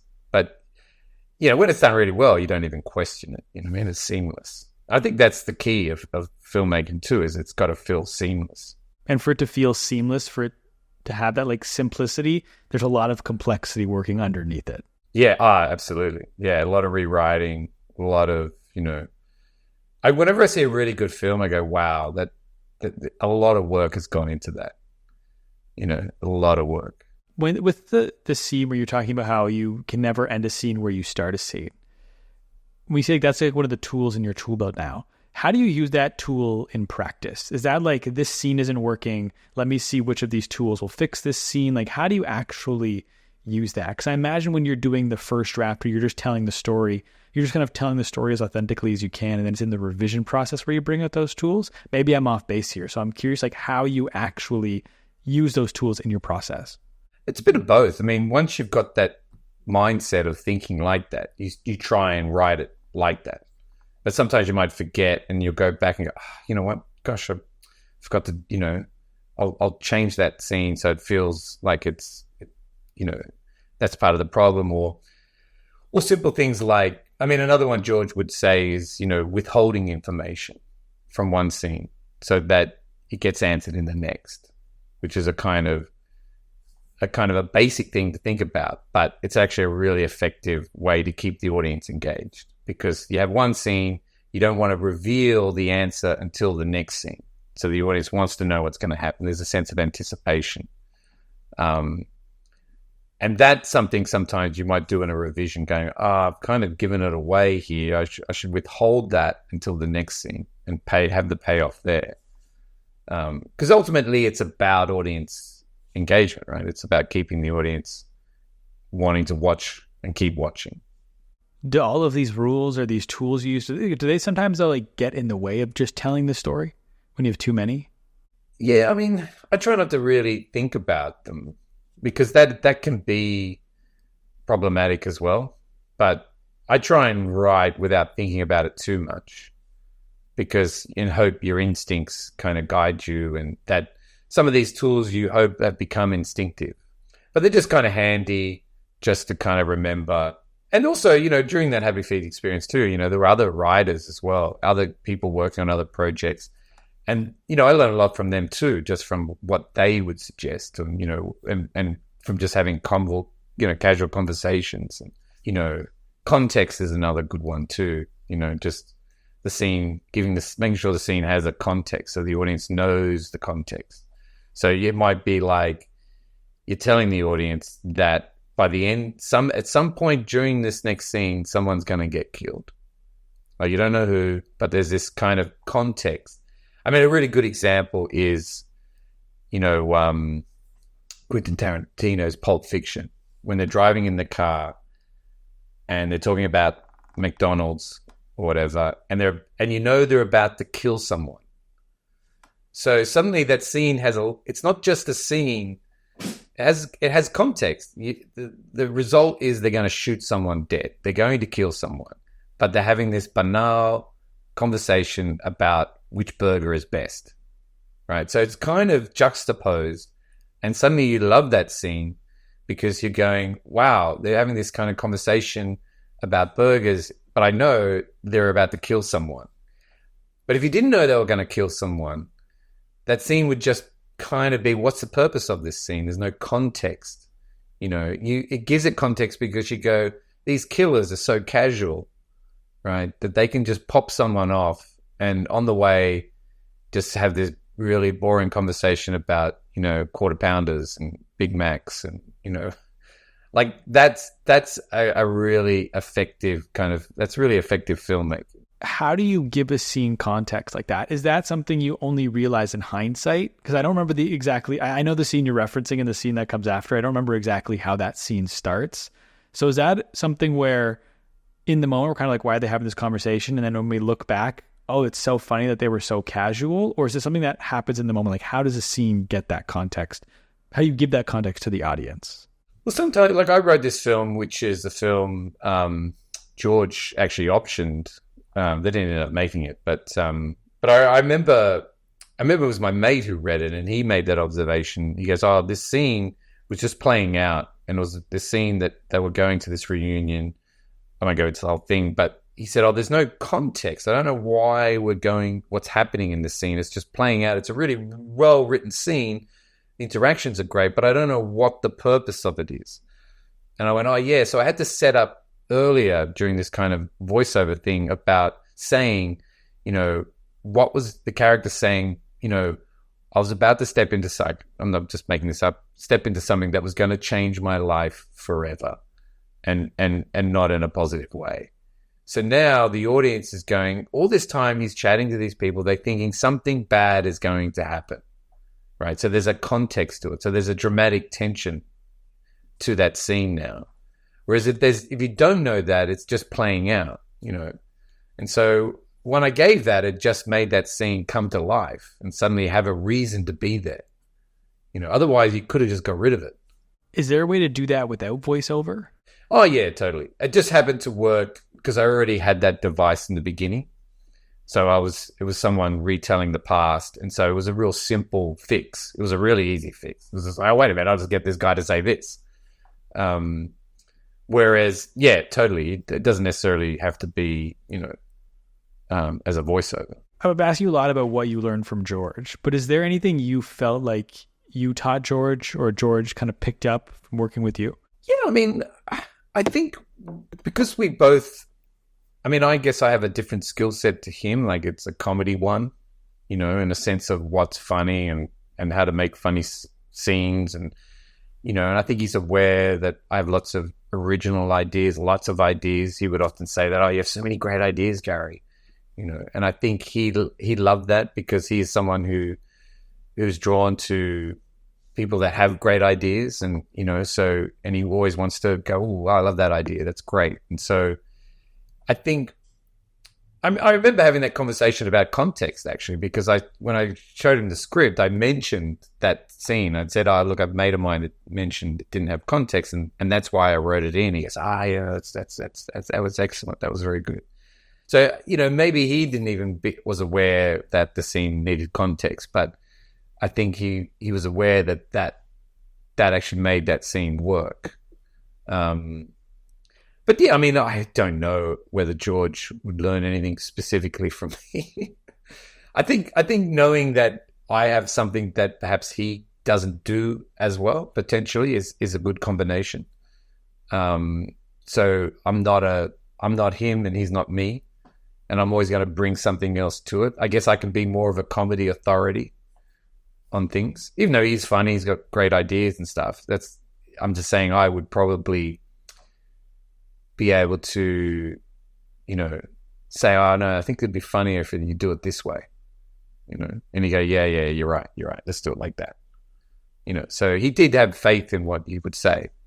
When it comes to, you mentioned how like he would compliment how many ideas you have and how great your ideas are. This is a very vague question, but I'm curious, like what an initial idea looks like for you.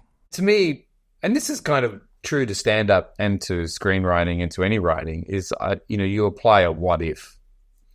So you have an idea. To use stand-up, I might have an idea where I say, "Oh, that's kind of funny that happened, but what if this happened?" So you start to maybe embellish the story. You go, "Well, it's funny, but what if this happened?" It kind of makes it funnier. And so with filmmaking as well, you start to go, okay, well, this is the idea. What if this happened? What if this happened? Then what if this happened? Then what if that happened? And then you start to sort of build a story and an unexpected story. And it kind of just becomes very vague. But if the idea feels strong, I suddenly go, I think this is a really fun, strong idea. You don't necessarily know where it's going to go, but you kind of have the basis of the idea. So it doesn't necessarily come fully formed as an idea, more so comes as like a concept that you're able to build upon. Yeah, I mean, to give another example, so I don't know, I've got an animation series, kids animation series out that I co-directed with Nico Sutherland, co-created, called Ginger and the Veggie Sauce, or Veggie Sauce. I think it's on in Canada, actually, on your public broadcaster there. But yeah, it's a kids animation, but that came from, I mean, just to give you the show context, it's like a wildlife documentary series with a David Attenborough type narrator, and it's vegetables as dinosaurs. So Triceratops and P-Rex and Brachiosaurus and bok choy dactyls and Pineapplesaurus and coconut dons, and it's all done 3D and it looks great. But that idea came from me being in a supermarket, seeing a kid in his mum's trolley, and he had a broccoli and a carrot his mum had just given to him to shut him up, and he was just kind of just banging it, like, he's just playing with these bits of fruit. And so I was watching that going, okay, this kid's going to have a lot of therapy when he grows up. But then I thought, oh, wait a minute. What is he doing? What's he imagining? You know, what if that was he thought that was a dinosaur type carrot, Brachiosaurus. So I think, that's a Triceratops in his head, right? Because there's no reason why it can't be. And then as soon as I went, oh, wow, Triceratops, that's funny, Brachiosaurus. And then I started thinking, P-Rexes. Oh, it's kind of a fun idea. And then I took that to my sort of partner, I guess, and all this stuff, Nico Sutherland. I said, oh, what about these, like, some sort of show around vegetables as dinosaurs, like a wildlife documentary. He's like, oh, yeah, that's really good. And then he drew a concept art of a really fierce P-Rex. It was way too scary for what we could use in the end, but it had big teeth. It was just a P that just looked like a Tyrannosaurus Rex. It was so unreal. And then as soon as I saw that, I went, oh, man, this has got to be something. And then that's when we went, okay, let's do an animatic. So we did a little rough animatic. So it's taking an idea that you kind of go, okay, that's a solid idea, and then trying to follow through with it to see where it goes. And sometimes you stop and go, this isn't going anywhere. But we kind of knew we were onto something. And then we eventually got that show made. Do you treat working on a kids show with like the same kind of rigor that you did working on something like a Happy Feet 2, or that you like, or working on stand-up? Like, is it the same category for you as an artist? It was. I mean, the difference was, so I'd come from Happy Feet 2 in the sense that I was used to that rigor, cutting definitive sound, being really picky with the sound. But once you get into TV land, they just don't have the time for that. And that was kind of like, oh, there's a better select. Let me go back and select a better take, and I spent a lot of time in the first season because of the baby P-Rexes just speak gibberish. They don't have dialogue. And so it was because I literally, from my training on Happy Feet 2, I was able to really get those characters and try and create sound that sounded like a conversation. And I remember doing I'll call it a masterclass with the editors, going, look, this is, because at times they were just throwing in anything. It just sounded so random. I said, no, we need to really go through all the sounds, all the selects, and I'd do exactly that. Take this bit from this bit, add it to that. That sounds really cool, right? But just the time, we didn't have the time, but we still approach, like Nick and I, we think the same way too, because Nick worked on Happy Feet and Happy Feet 2. So he knew the process, and we're very much down the line type, thinking as well. Keep the action, keep it clear, So yeah, it did translate, but you just didn't have the same amount of time and luxury to be able to take your time with it. Do people on the outside respect working on a children's show in the same way they respect other forms of art? Like, I was thinking about it when I was preparing for this interview. I was like, working on a kids show is fully art, but when I think of artists, I'm never thinking of like someone who makes books for kids, or somebody which you also do, or somebody who makes shows for kids. Like, it's still art, but it's just never something that I think of. So like, what is the perception from the outside for people when you tell them you're working on a kids show? People pretty much, respect anything that you do that's there and it's up and it's happened. Do you know what I mean? Like they go, well, that's on TV. That's amazing. That's got to be incredible. But no one ever kind of goes, oh, wow, you do stand up and a kid show. For me, everything is just a story, right? It's just part of storytelling. And it just so happens, am I telling the story via stand up? Am I telling the story via a kid's book, or is it by a film, or is it via an animation series? I don't ever really care. I just kind of go, that's a good idea. And I'm someone who likes to follow through. Like I kind of go, you know what, I'm gonna follow through even if the end result isn't what I expected or it doesn't do as well. I just want to complete the idea. So I go, well, I gave it its best shot, and I followed through. That's often my mantra: follow through.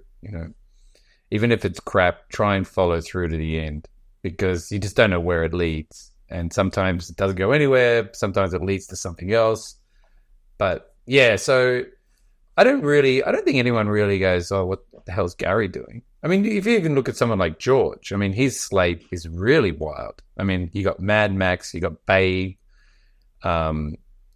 you've got Happy Feet, you've got some of the most violent films ever made. Like it's a broad spectrum. And he did TV series as well. Like he was king of TV in this country for a long time. In the 80s, right? Yeah, he made a lot of so I know he went over to Hollywood. I don't think he enjoyed Hollywood so much, so he came back and at the time that's when we didn't have cable, and obviously streaming didn't exist. So there were only 4 TV channels. So miniseries were big.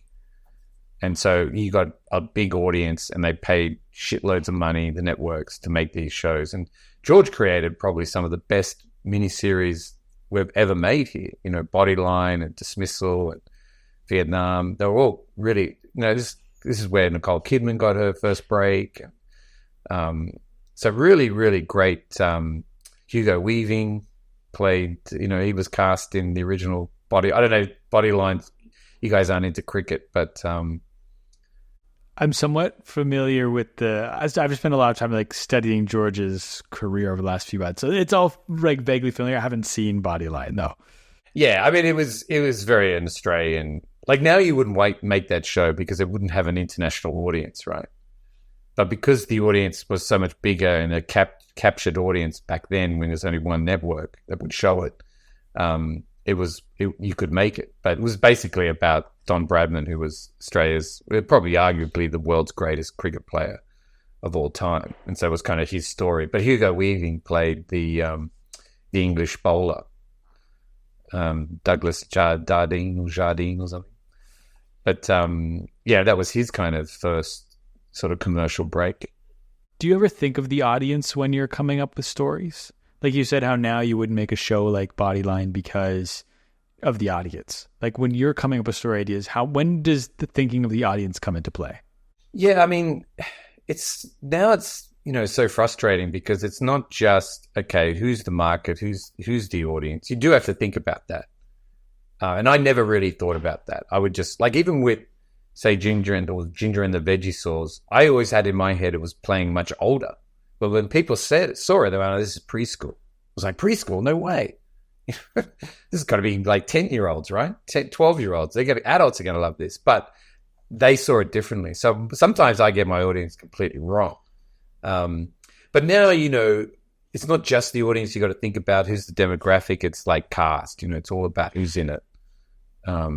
Because it's become so competitive in streaming land and film land, everything's got to be packaged and brought to them complete. So, often streaming won't even kind of consider it unless it's the complete package. It's like who's attached, who's directing, where are the scripts, because everyone's bringing that to the table now. And so that is the hard part, I think. Before, you could often maybe just get a show up based on its concept or its idea and then worry about the cast. Unless you're a big filmmaker. But for someone like me, I have to come to them with the package. Kids TV is different. It's more concept driven, which is good. Because I know kids don't care who's in it, Are you still taking risks today the same way you were when you were earlier in your career? Yeah, totally. I still take this kind of attitude of naivety. I think you've got to be naive in this industry because the minute you kind of realize how hard it is and how difficult the road is and what you need to do, you won't do it. So you have to come from an approach of, oh yeah, this will happen. This is easy. I can do this. And I've kind of had that when I started off, genuinely thinking that's the case. Oh, yeah, it can't be that hard to make a film. You know, it can't be that hard to do this. And you don't realize when it happens, you go, wow, that actually was a bit of a miracle. So I still now have to have that. I try and think of it like that. I've just got to make this, build it and they will come. You know, it'll happen. You kind of got to be a bit naive to keep the energy going. And I think, and it does sometimes you do get, oh, fuck, I'm over this. You know, I'm just like, you know, I can't write another spec script or, you know, because often no one's paying you to come up with these ideas, you know. I'm not a retainer. Just if I was on a retainer just to come up with ideas, I mean, what a job that would be. You know what I mean? Some benefactor paying me money just to generate ideas. That'd be awesome. Have you kind of, with that in mind, with like, it's so hard to motivate yourself to do a spec script because no one's paying you to do it. Have you still been able to keep the process playful though?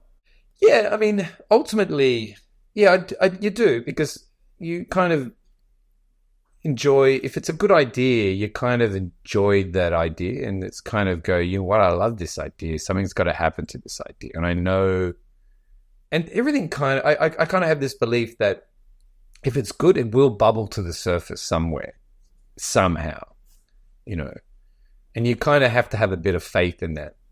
And sometimes, you know, I've got ideas that have kind of been stewing there for so long, and then they kind of, someone mentions it, you send it to them, they go, I love this. And then somebody's got a new lease of life. And, you know, ideas sit dormant for a long time. And, you know, that's, I think, to what you were saying about the other comedian, you know, he looks at something, and if it's still funny in 6 months, then it's worth doing. I think ideas are the same. If you look at that idea, you go, well, you know what, it's still a great idea. And you're just grateful that no one else has come up with it. And that's your fear often. You go, you know what, someone's going to come up with this idea. I know it. You know, like veggie saws. I used to think, I think there's got to be a show out. Surely someone's done this. Surely someone's turned vegetables into dinosaurs. That seems so obvious to me. And I remember looking, going, there's no show. There's no show with vegetables as dinosaurs. I still love just sometimes having an idea and just going, I'll just see where that goes for a little bit. And then I might bank that idea, because I go, well, you know what, I know that's a lot of work to kind of get that to a level that would be pitchable or something. So I'll kind of just bank it as an idea that I can come back to. And that's part of what, you know, I think your brain functions. You just come up with an idea. Oh, that's a good idea. That's what I love about stand-up, is that you can come up with an idea and then you can execute it the same day. You know what I mean? I can come up with a bit of some material, like, oh, that's good, I'll try that. And I can do that the same on the day. You know, I don't have to get approval from anyone. There's not a committee that goes, I don't know about that joke, Gary. We're going to think about it, and then we'll get back to you in 6 months' time if you can do it. I can just do it, and you're your own police, right? And the audience is the judge. It's the perfect scenario. That's why that's why I think a lot of stand-up comedians who get success, whether it's TV or film, just end up just back doing stand-up, because they realize how free it is. It's just like no one's policing you. You know, you can just do whatever you want. You know, it's like Seinfeld. I mean, he's just a classic stand-up, you know. It's like a TV show got into his way of his success, you know. It just made him more successful. But no matter what, whenever you have an idea, getting to that finished product, that final version, takes a long time, and it's not an easy thing to do. And my last question that I ask everybody on every interview is, what does it mean to you to do art well? It's very satisfying. It's a real satisfying result when something works. And so when you do it well, if you do something well, it's got every chance of succeeding. And when you see the response and you see where it's gone, it is very satisfying. And sometimes you don't think about it too much at the time, because at the time of you're making it, you're kind of in your head thinking this is going to do well, right? And when it does, it's rewarding in that regards. Like even when I look at, say, the kids show, we're doing the Veggie Saws, we're doing season 4 and 5 now. There's some books out, there's some merch, there's, it's sold around the world. They're doing a big immersive experience around it.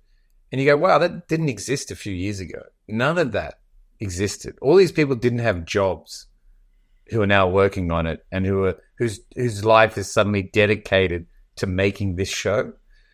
Like, I find that kind of rewarding and as well, and as surreal as well. It's kind of like, wow, if this show didn't exist, if this idea never happened, none of these people would be working their butt off to make it continue.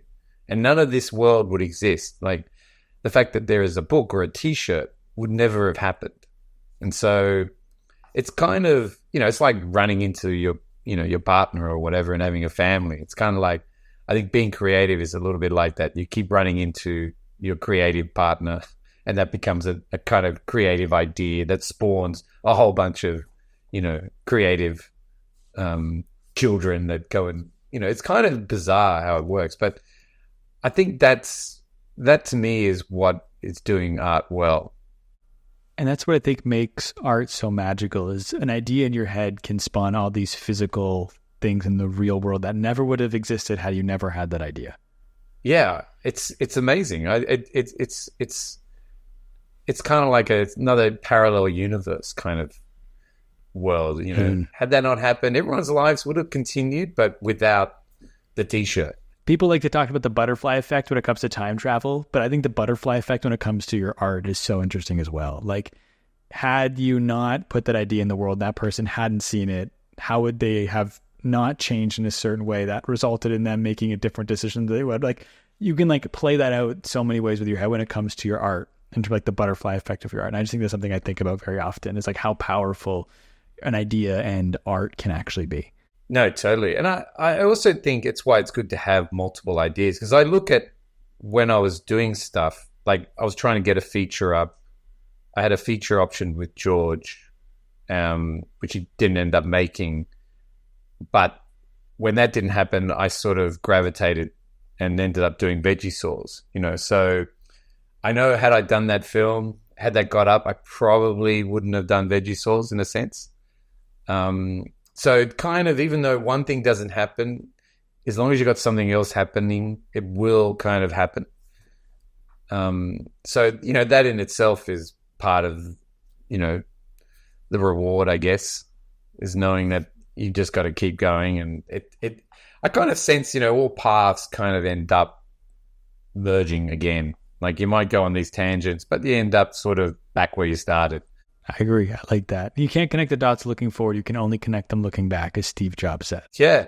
Yeah, right. Perfect. Yeah. Gary, this has been a ton of fun. You've been incredibly generous with your time. I just want to say thank you very much, one.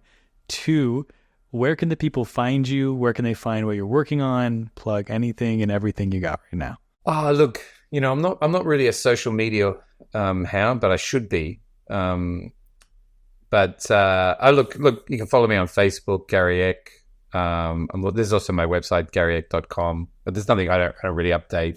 But I kind of think, I'll do that once I do all this other stuff. But that's probably Twitter, Gary Eck. I did have Instagram, but that got hacked. But I need to start a new one. Apparently, someone else is me. I can't even access it. But anyway. That's pretty much where you can find me.